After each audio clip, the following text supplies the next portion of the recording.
Bonjour mes chers amis, je vous souhaite un bon milieu de semaine sous la protection de Dieu.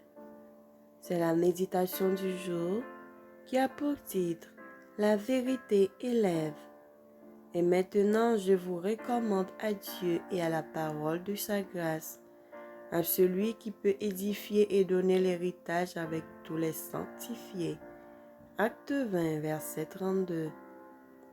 La foi si précieuse que Dieu nous inspire confère au caractère sa force et sa noblesse.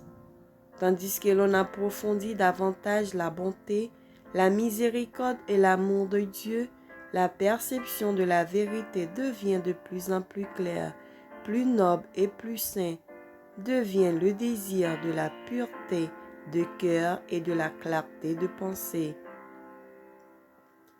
Celui qui vit dans une atmosphère de sainteté de pensée est transformé dans ses relations avec Dieu par l'étude de sa parole. La vérité est si vaste, si étendue, si profonde, si large que par elle, on perd de vue son propre moi. Le cœur en est attendri et il est soumis à l'humilité, à la bonté et à l'amour. Les facultés naturelles s'enrichissent par une sainte obéissance à la vérité. La pensée de ceux qui se livrent à l'étude des paroles de vie s'élargit, s'élève, s'ennoblit. Animé de pensées pures, l'esprit se fortifie. Toutes les facultés intellectuelles sont ainsi mises en éveil.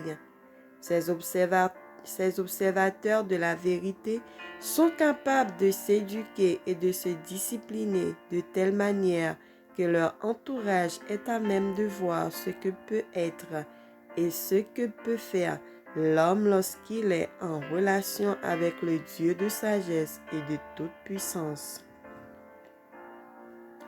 La vérité de Dieu n'avilit jamais celui qui la reçoit. L'influence de la vérité sur celui qui l'accepte tendra constamment à son élévation.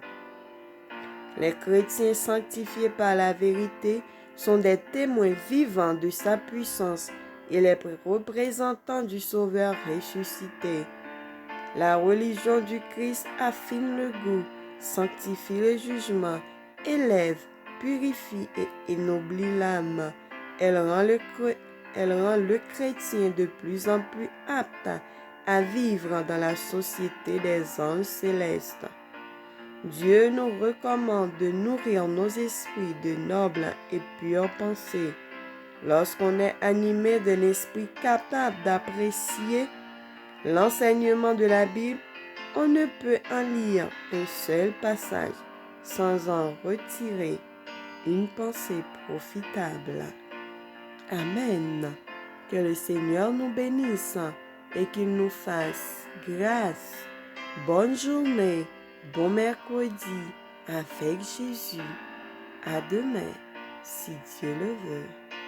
Amen.